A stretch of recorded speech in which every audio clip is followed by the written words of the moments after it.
किसान एवं बागवान भाई बहनों नमस्कार। कृषि दर्शन कार्यक्रम के इस अंक में आप सभी का स्वागत है, अभिनंदन है।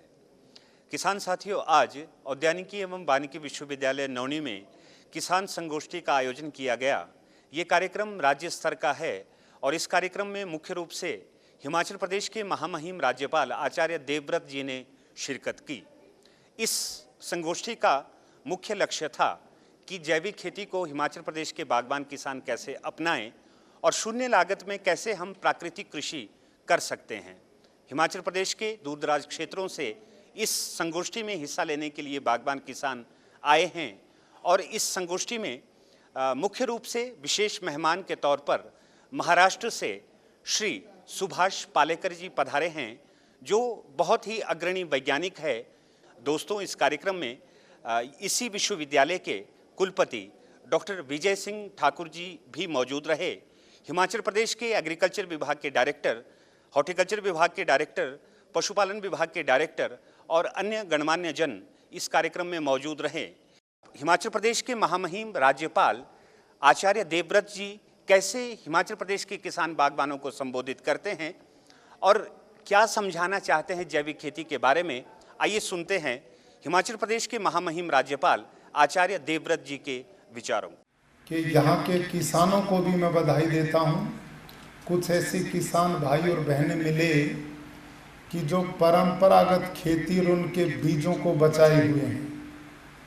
उनको बहुत बड़ा सहयोग सरकारों द्वारा लगभग नहीं मिला, लेकिन उनमें एक लगन है, निष्ठा है कि वो भारतीय कृषि को और परंपरागत जीवन मूल्यों को बचाए हुए हैं।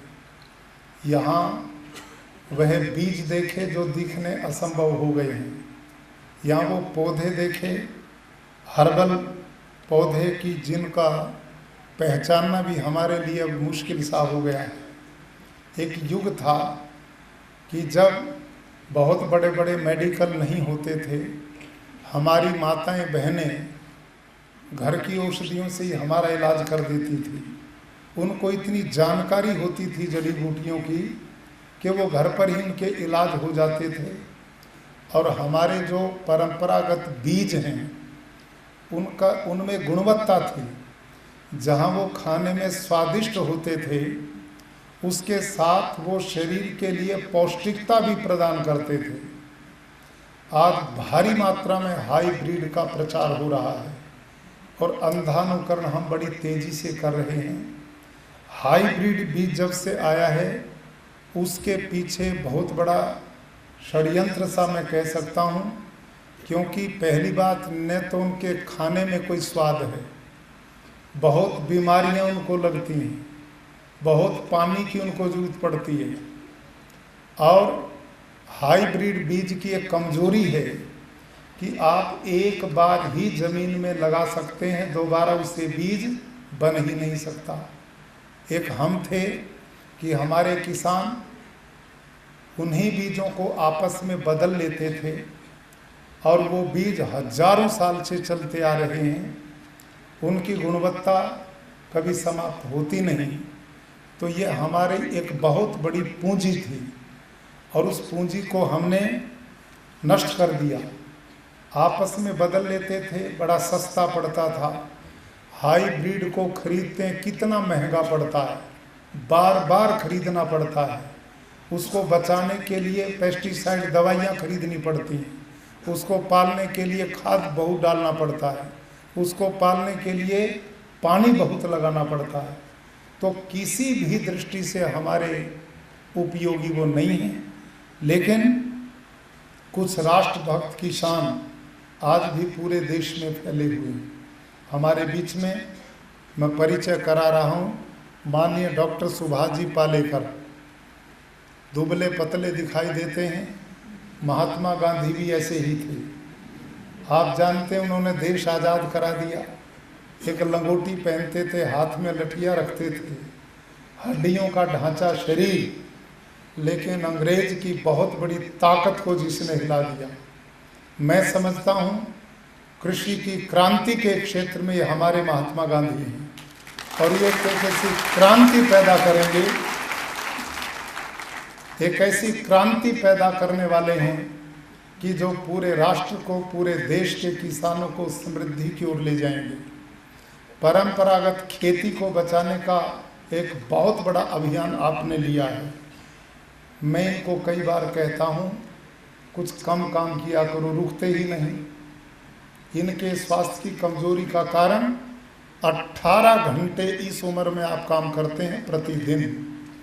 कोई स्वार्थ नहीं, केवल एक स्वार्थ है कि मेरे देश का किसान समृद्ध हो, मेरा भारत महान बने और यहाँ का किसान आत्महत्याएं नहीं अपितु शान के साथ छाती तान करके विचरण करे, उसकी खेती विविध प्रकार की हो, परंपरागत बीज हमारे बचें और हमारी समृद्धि, उन्नति, विकास खेती का हर प्रकार से हो।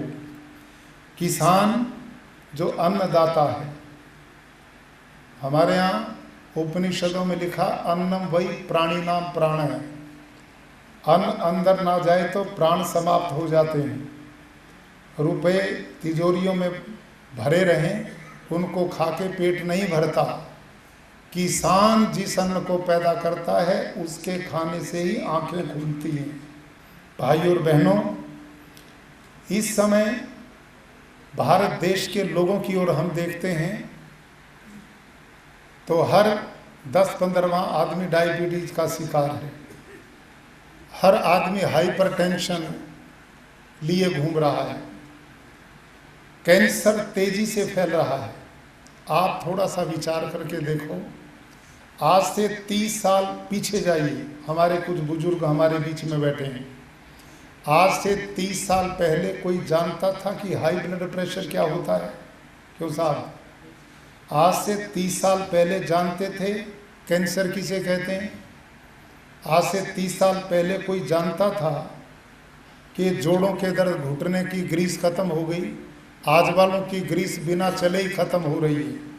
और पहले वाले इतने पहाड़ों को तय करते थे, उनकी ग्रीस कभी खत्म हुई नहीं। आए दिन मैं देखता हूँ हॉस्पिटल में जाते हैं तो जैसे कोई ट्रेन आकर के खड़ी होती ना स्टेशन पे, इतनी भीड़, अस्पताल भरे पड़े हैं बीमारियों से। हर आदमी स्लो पॉइजन खाने के माध्यम से अपने अंदर चाहते न चाहते भी उसे लेना पड़ता है। सारा अन्न दूषित है, पानी भी दूषित हो गया। कोई जानता था 20 साल पहले ये जो बोतलें रखी हमारे सामने, कोई लिए घूमता था इन बोतलों को जी? आज लिए घूम रहे हैं। कहीं पर भी हम किसान का पानी चलता था, लेट के पानी पी लेते थे, फर्क ही नहीं पड़ता था। ये सब कुछ किस कारण हुआ?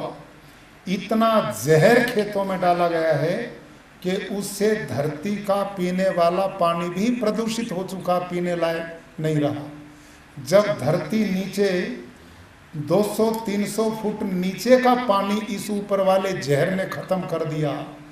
जिस अन्न पे डायरेक्ट जहर पड़ता हो, जिस फूल पे डायरेक्ट जहर पड़ता हो, जिस सब्जियों पे डायरेक्ट सप्लाई आप आए दिन करते हो, उसका क्या असर पड़ेगा इसका स्वयं अनुमान लगा सकते हैं। एक तरफ हम अन्न पैदा अधिक करने के लिए जहर डाल रहे हैं, दूसरी तरफ करोड़ों व्यक्तियों के इलाज के लिए अरबों रुपया बर्बाद कर रहे हैं। किस प्रकार का सिस्टम बन गया है? क्या जीवन शैली हमारी बन गई है? आज इसको बदलने की जरूरत है। आज पुनः अपनी जो भारतीय पुरातन हमारे पूर्वज थे, जिन्होंने परंपरागत खेती को करके हमें स्वास्थ्य प्रदान किया, जमीन की उर्वरा शक्ति को बनाए रखा, पानी को प्रदूषित नहीं होने दिया, वायु को प्रदूषित होने नहीं दिया, आज खेती के द्वारा पर्यावरण की गंभीर समस्या पैदा हो गई। जिस खेत में दवाई छिड़कते हो बराबर से निकल नहीं सकता, तो क्या ये पर्यावरण का प्रदूषण नहीं है? ये पर्यावरण प्रदूषण है। जहर खा करके बीमार होना और फिर इलाज करना, अनर्गल समय की बर्बादी चारों तरफ चल रही है। तो मैंने और आपने गंभीरता से इस दिशा में चिंतन करना चाहिए। मैं बधाई उन किसान भाइयों को देता हूँ कि जिन्होंने आज भी बिना किसी बहुत बड़े सहयोग के भारतीय बीजों को बचाने का काम किया है, भारतीय परंपरागत खेती को बचाने का काम किया है। जैविक खेती क्यों अपनानी चाहिए? जैविक खेती अपनाने की आवश्यकता भारतवर्ष के किसानों को क्यों पड़ी? और यदि हमारे किसान बागवान जैविक खेती को नहीं अपनाते हैं तो हमें आने वाले समय में किन समस्याओं का सामना करना पड़ेगा? आइए सभागार की ओर चलते हैं और जानते हैं सुभाष पालेकर जी के विचारों को। जो प्रकृति हमारे लिए, शाकाहारी मानव के लिए ईश्वर ने मानव को शुद्ध शाकाहारी रूप में यहाँ भेजा है, उसके लिए यहाँ भेजी, पहले भेजी। उस प्राकृतिक संसाधनों का जो हम उपयोग कर रहे हैं वो प्राकृतिक संसाधन असीमित नहीं है, सीमित है। आर नॉट अनलिमिटेड, या लिमिटेड। इसका मतलब है ये प्राकृतिक संसाधनों का विनाश एक दिन जरूर होने वाला है, जरूर होने वाला है, और प्रक्रिया शुरुआत हुई है। ये प्राकृतिक संसाधनों को भारतीय दर्शन में पंचमहाभूत कहते हैं: पृथ्वी, आप, तेज, वायु और आकाश। जो भूमि, पानी, पर्यावरण, अगर इस तरह हम इसका विश्लेषण करते हैं।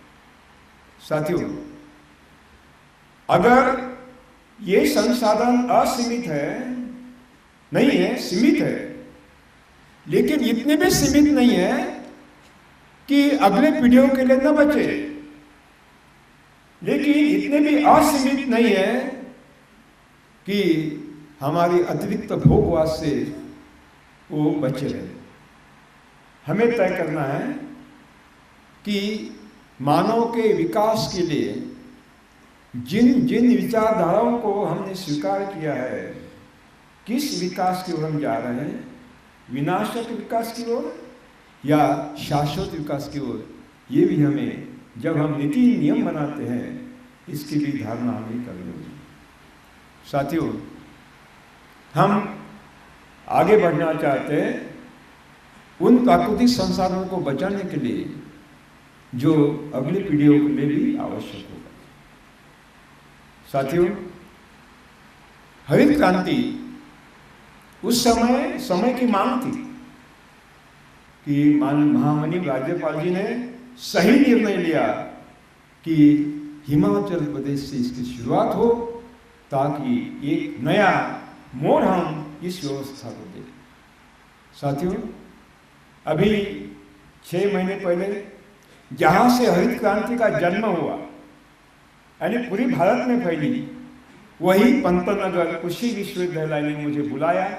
एक दिन की कार्यशाला भी, सारे एचओडीज बैठे थे, वाइस चांसलर बैठे थे, वाइस चांसलर दिल्ली में गए थे, लेकिन सारे एचओडी, सारे साइंटिस्ट और विद्यार्थी बैठे थे। पूरे दिन सुबह से 9 बजे से लेकर रात को 7:30-8 बजे तक वो कार्यशाला चली। अंत में मानवीय स्वास्थ्य का विनाश, महान राज्यपाल जी ने उसका उल्लेख किया है। इसी विश्वविद्यालय के director research doctor Ramesh Chand Sharma ji से बातचीत की और इनसे जाना कि ये जो संगोष्ठी यहाँ पर चल रही है, इसका महत्व क्या है। जैविक खेती एवं शून्य लागत से प्राकृतिक कृषि का करना है, ये आज का बहुत ही महत्वपूर्ण विषय है, क्योंकि इसमें जो है वो किसी भी केमिकल और उर्वरकों का उपयोग नहीं होता है। और हमें मालूम है कि ये जो हमारे रसायन हैं उनसे बहुत ही ज़्यादा नुकसान होते हैं और ये हमारी सेहत को बुरी तरह से प्रभावित करते हैं। हम अभी तक जो भोपाल गैस ट्रेजेडी है जो कि 1984 में हुई थी और जिसका जो मुख्य कारण था एक फैक्ट्री से कृषि रसायन का रिसाव होना था और वो सारा जो था ये इसी का प्रभाव है। और आज भी बहुत से लोग वहाँ पे इस कृषि रसायन से पीड़ित हैं और विकलांग हो चुके हैं। जिला चंबा के पांगी क्षेत्र से सांच गांव से हमारे बीच आए हैं एक बहुत ही प्रगतिशील किसान। आइए इनसे जानते हैं कि जैविक खेती के बारे में ये क्या समझते हैं। हम जैसे दूर दराज के किसानों के लिए बहुत अच्छी बात है, क्योंकि एक तो हमारी जो एक्सेसिबिलिटी वो काफ़ी रेयर है, क्योंकि पांगी से यहाँ तक पहुँचना ये अपने आप में एक चैलेंज सा रहता है।